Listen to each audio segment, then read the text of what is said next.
Big congratulations kina Kath and Alden mga kasembreros kasi may panibagong nalaman tayo mga kasembreros no sa Kath din. Pero bago yan, no, bago yung ating main item mga kasembreros. Si Alden dito, minor items muna tayo ha. May kasama siya ditong tayo ito, naka-white siya dito na jacket eh. Pinost ito kagabi sa TikTok. So para may sinasabi siya dito pero hindi ko marinig kasi ano siya, may music background mga kasembreros. So hindi ko alam kung saang event ito. Pero kagabi lang kasi siya pinost mga kasembreros no ng isang admin. Pero ang hindi ko sure kung saang event ito mga kasembreros. Naka-white siya. Pwede rin pong throwback ito no. Tapos ni-repost lang ng isang admin kagabi sa kanyang TikTok account mga kasembreros. Pero parang familiar kasi hindi ko lang hindi ko lang alam kung sa Vivo ba ito na event. Itong kanyang mga kasembreros, itong kanyang suot-suot nga dito. So pwedeng sa Vivo, hindi pwedeng sa clear braces no. Kasi nga special line clear braces kasi nga nakadilaw doon si Tisoy.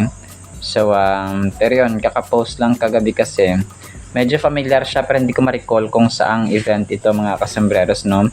Tapos kagabi din ay pinost ito ng isang admin no, ni Ma'am Catherine mga kasembreros. Nagpaayos siya sa sabi nito Kath's new hairstyle. So nasa 01 story hair salon siya. Pero lang ko medyo throwback din ito no. Mga kasembreros na kung saan ay parang nagpaayos or nagpa-trim si phenomenal box office cinema queen ng kanyang buhok mga kasembreros. So ito po ay medyo throwback din, kakapost lang kagabi ng admin. So by the way, nag voice over February 10, 7:52 PM. So eksakto talaga. Eksakto talaga mga kasembreros no. 7:52 PM. Tapos pero yun nga, baka late ko na upload mga kasus. Tapos 15 hours ago, nakakatuwa ito no. Pinost ulit ng Balita Beat yung ating thumbnail mga kasembreros dun nga sa sinabi natin sa thumbnail natin na Kath din pa rin sa huli no. Yehe, Kath Dinatics magbunyi. So ito yung after natin malaman na lahat ng videos ng Kath Mark no, kasama si Mayor Mark Alcala ay puro mga fake or peke mga kasembreros pala or AI generated lamang. So yun, sabi dito ng Balita Beat ay sumabog ang kumpirmasyong yumanig sa buong showbiz mula mismo kay Alden Richards. Nagdiwang ang Kath Dinatics dahil sa wakas ay pinatunayang sila pa rin ni Catherine Bernardo sa huli habang natulala naman si Donnie pa sa revelasyon. So yung connection sa mga statements lang ang hindi gaanong tugma mga kasembreros. So siguro thumbnail ko lang ang kinuha tapos hindi pinakinggan yung mga statements no or yung sinabi natin. Nevertheless, maraming salamat no sa pagpo-post dito Balita Beat. Tapos ito may mga nakuhaan pa lang video si Alden doon sa may sa may IME na dito IME Wonderful Music Moments no or Wonderful Moments mga kasembreros na music festival si Alden. So hindi ko ito naisama doon sa mga previous vlogs natin nung umattend nga siya no sa pangalawang araw ng Wonderful Moments mga kasembreros na music festival organized by Myriad and IME no at saka Mall of Asia mga kasembreros. So si Aliza ang nag-post dito. So dito ay parang may tinatanong no or nag-uusap si Tisoy at saka yung organizer, isa sa mga organizers yata ito mga kasembreros. Dalawang videos ito no natin pong nakita sa social media. So posted yung isa by the Dilulu channel, Wonderful Moments with Alden Richards. So yun, parang ibang angulo ito, nakausap niya yung isa pang yung isang parang nagtatawanan sila dito mga kasembreros no. Tapos yun nga no, si Alden ay talagang binibidyohan ng mga binibidyohan ng mga ano doon, no, ng mga nakakita sa kanya sa audience view, mga kasambreros. So sa likod, nagubad na siya ng kanyang jacket na brown, siguro nainitan si Soiti. Nainitan si Soiti, yung kaya naka-t-shirt na lang siya nung nag-fanboy sa parokya ni Edgar Chito Miranda, mga kasambreros. So ang kulit lang niya.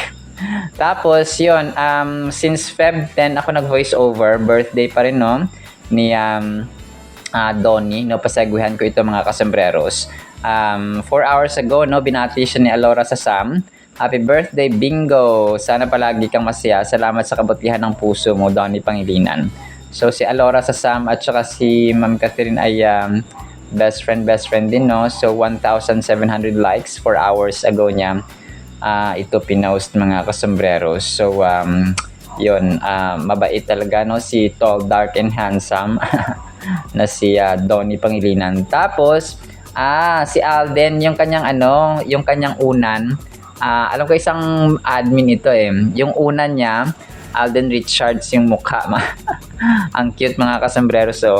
So si Alden Richards yung kanyang nakatatak doon, mga kasambreros, sa kanyang unan. So fan ito or admin ni Alden Richards, mga kasambreros. So talagang favorite. So pwedeng rin, cover sa sala or cover sa sofa. So pwede rin siyang ganoon, mga kasambreros, no. Tapos si Maxiana Roswell, 3 hours ago, our tall, dark, handsome turns 28 today, Feb 10. Happiest birthday, Donnie. Tapos yung mga pictures or random photos ni Sir Donato, no, mga kasambreros. So marami actually ang bumati sa kanya. So I just picked up a few, mga kasambreros. Ang cute nito. 5 hours ago, posted ni Meng Shebdi yung picture picture ni ni Belle, mga kasambreros, na sobrang maliit pa siya. Sabi niya dito, happy birthday, Donnie, matabang daw po handa mong spaghetti, sabi ni Belle. Pero joke nila ito, mga kasambreros. So dito si Belle ay maliit pa siya, no. Mga kasambreros, siguro mga 10 or 11 years old si Belle dito, no, mga kasambreros. Pero joke nilang yung yung sabi na kunwari ay matabang yung spaghetti ni ni Donnie, mga kasambreros, kasi di ba hindi pa sila nag-meet dati sa ganoong edad. Tapos yung Philippine Star, no, 7 hours ago, bumati rin sabi niya dito kay Sir Donnie, happy birthday, Donato. Tapos yung parang nagbo-blow na at parang nagpapaputok na na emoji. Actor Donnie Pangilinan celebrating his so happy birthday, Donnie. Grabe, yung daming likes, 10,000 likes 7 hours ago lang niya pinost, mga kasambreros. So si Sir Donnie, si Sir Donato Pangilinan, no, mga kasambreros. Tapos si Ma'am Catherine at saka si sige, ito last ito para kay Donnie, mga kasambreros. 13 hours ago, si Darla, no, na isang showbiz insider din po, ay nagbati, no, kay kay Donnie. Happy birthday, Donnie. I love you, Dons, and I'll always be rooting for you. So proud of you. So yun, si Darla Saurer. Tapos si Ma'am Catherine at saka yung ibang cast ng Someone Someday, no, parang nag-bonding time sila dito sa picture na shinare ni Rizal, no, 5 hours ago. Bonding time after taping nina Kath and James, no. Parang hindi ko alam, parang nag-barbecue yata sila dito, no. Nag-barbecue, parang kumain-kain, mga kasambreros. So after ng taping, parang hotdog, isaw, at saka at saka iba pang mga kinakain nila, mga kasambreros, no. Ang cute dito ni attorney at saka ni James, no, mga kasambreros and mga Catherine-atics. Tapos so ito na nga, major item tayo, mga kasambreros, no. So congrats, no, unang-una kay Kath. Nag-post yung Variety na website, mga kasambreros, no, kahapon. Variety, parang na niya dito, na feature niya si Kath at saka si Nadech or Nadek Kogemiya. Kasi parehong parehong lalabas, di ba? Sina Kath and then the other actors and actresses sa Netflix. Pero napili nilang i-feature si Box Office Queen at saka si Nadech o Nadeko Gimiya. Si Nadech o Nadeko Gimiya po mga kasembreros ay isang Thai or Thailander actor and model. Parang 2 million mahigit yata yung kanyang followers sa Instagram. So sikat siya sa Thailand. So napili ng Variety online publisher or online article na ito na na-feature silang dalawa, no? Catherine Bernardo, Nadeko Gimiya star as Netflix unveils robust 2026 Southeast Asian slate. So sa Southeast Asian na mga actors and actresses ay si Ma'am Catherine, no? At saka si Nadek ang napili ng Netflix na or ng Variety na i-feature. So grabe, no? Ano to parang sikat din to na, no? Sikat, no, to na actor din si si Nadek mga kasombrero sa sa Thailand. So model din po siya. So he is 32 years old mga kasombreros, no? Na actor. So yun po. Parang 32, parang magkasing idaran sila ni hindi, 33, 34. So parang yun, basta sa 30 plus na siya mga kasombreros.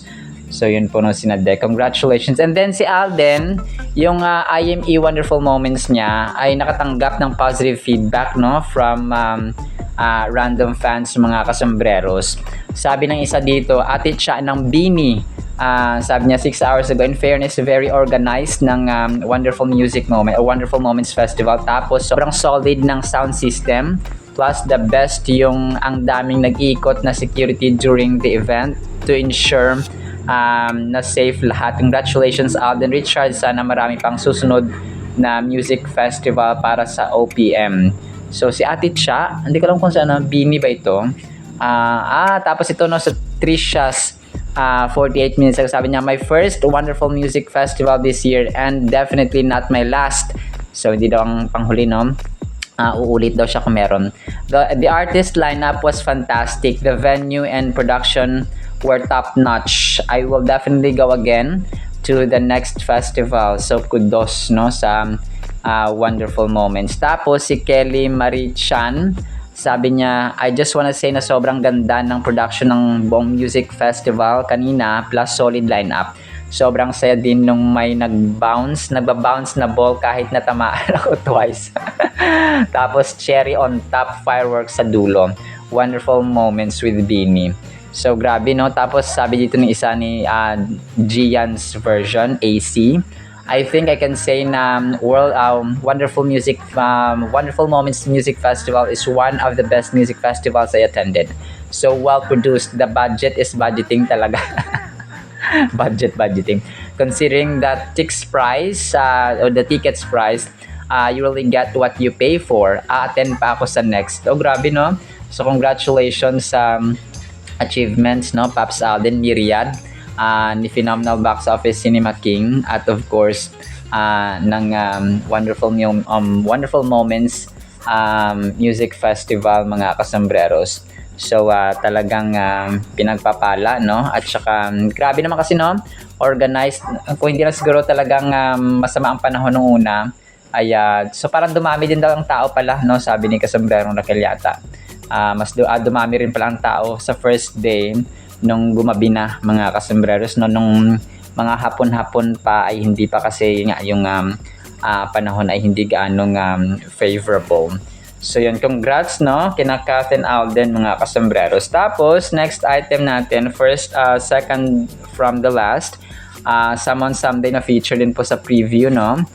Someone Someday is a romantic drama series starring Catherine and so on. So yun siya mga kasombreros, no. Na feature lang po nila. Tapos last natin, so may nagpapahabol, no. Last item natin ito mga kasombreros.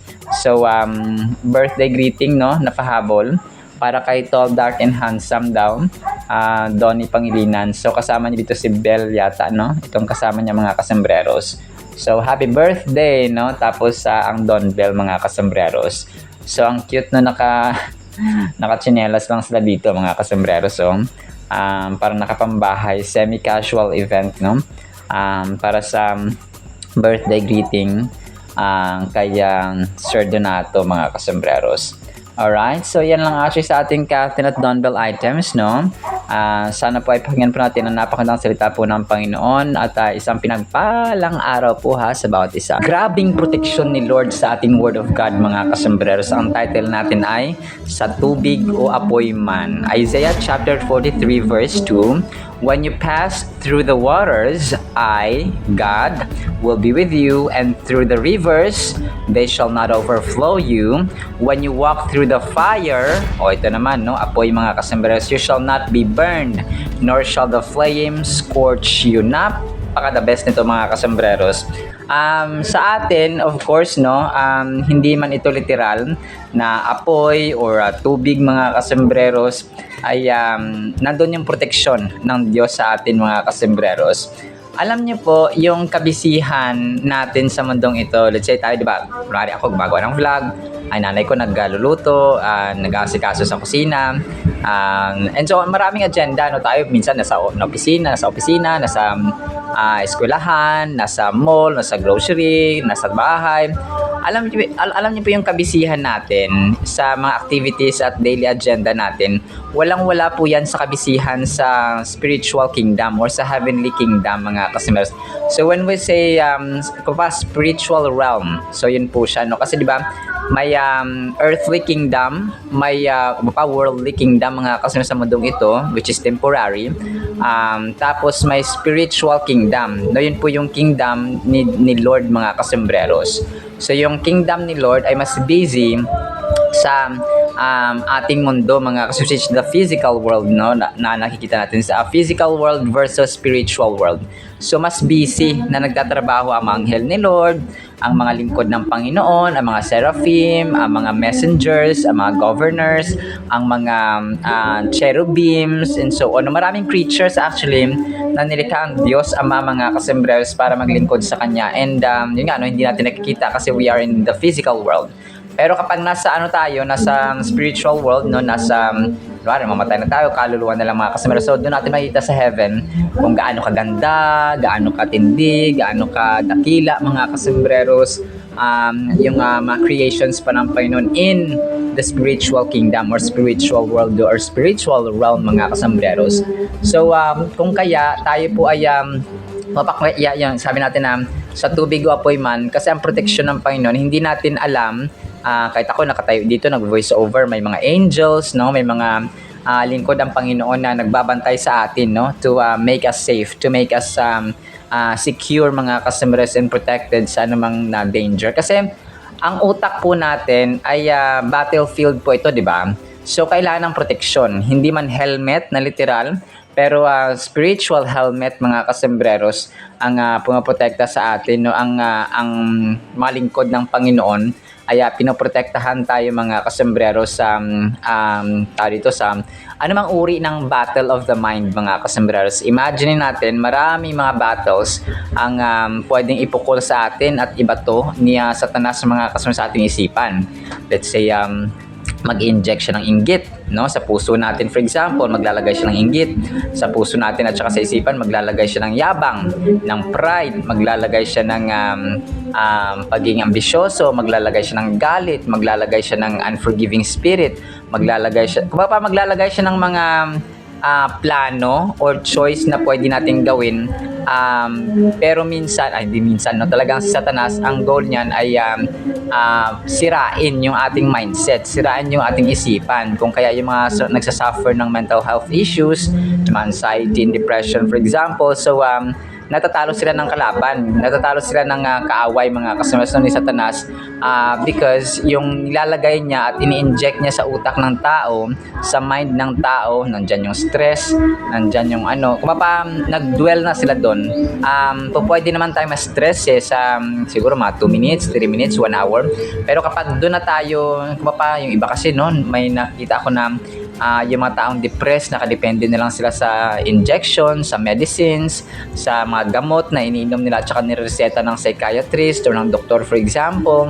So doon na nga sila, nakakaawa yung gano'n na kung paano nakadepende na lang sa gamot mga kasembreros yung buhay nila, na kapag hindi sila nakatake ng gamot baka mag-isip na naman sila ng ganito, ng ganyan. Kung kaya hindi po biro yung nagsasuffer ng mental health issues mga kasombreros. Mental health is a serious problem mga kasombreros. It's a serious health problem.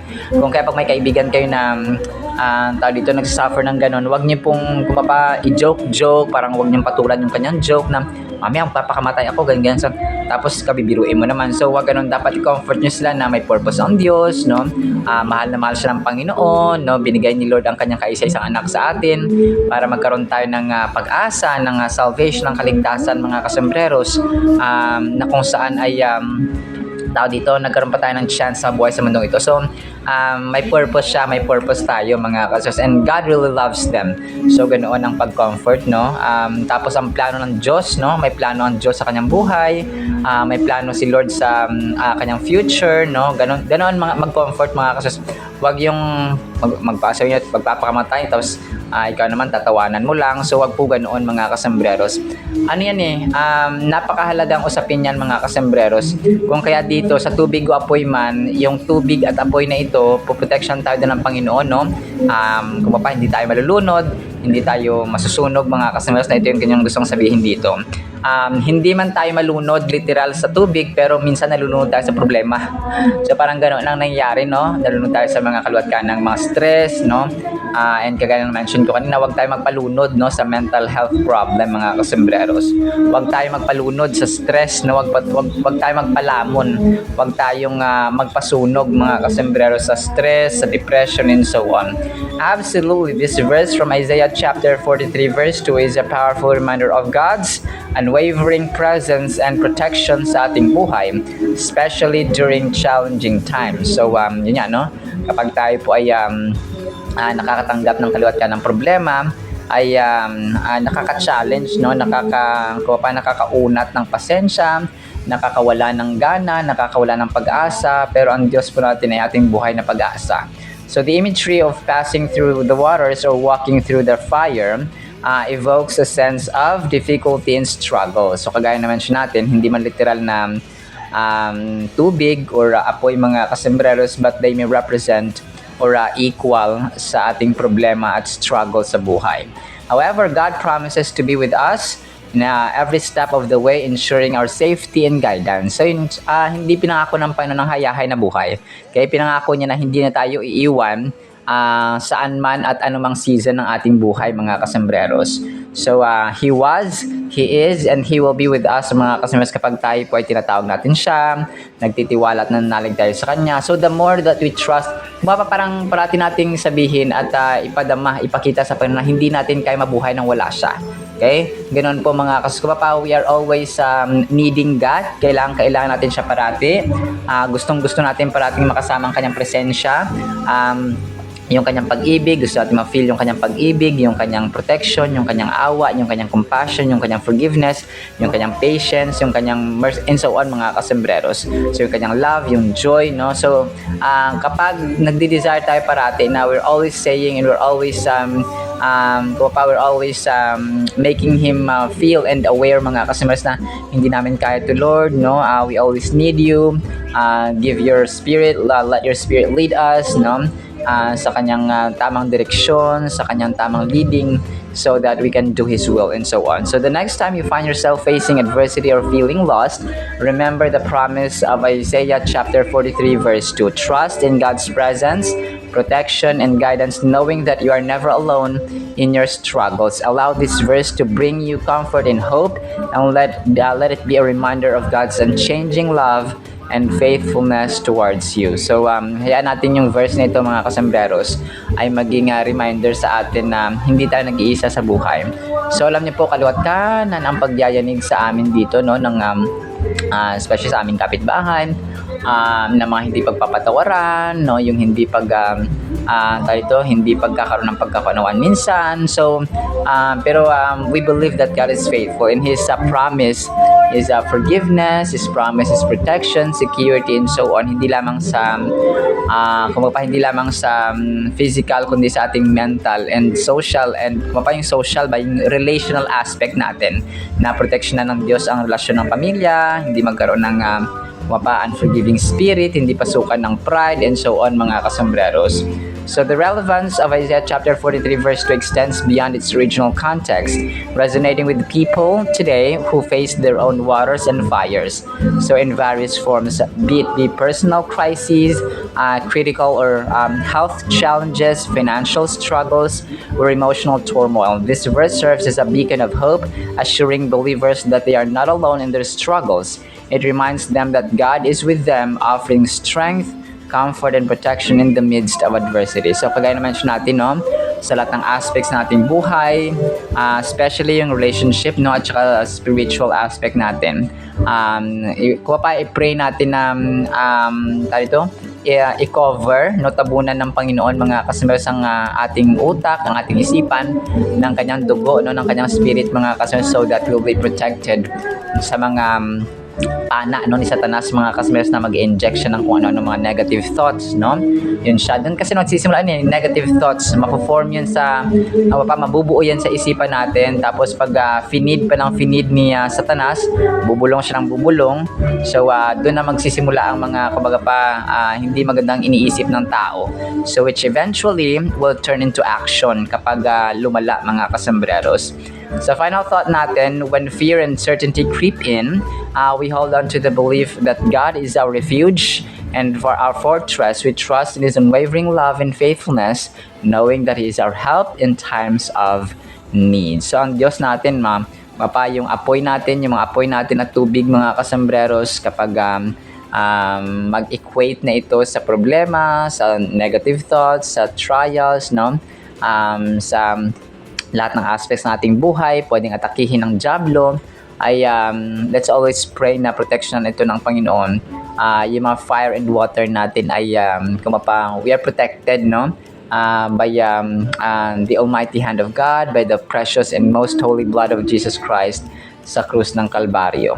Alright, salamat sa word of God, ha, no, apoy pagpalaan po tayo ng pag-ibig, pananampalataya, pag-asa, and protection and safety na nagmumula sa ating Diyos na buhay. In Jesus' name we pray with the companionship of the Holy Spirit. Everyone said amen and amen. See you sa next time, mga kasamaras, and paalam po. I love you.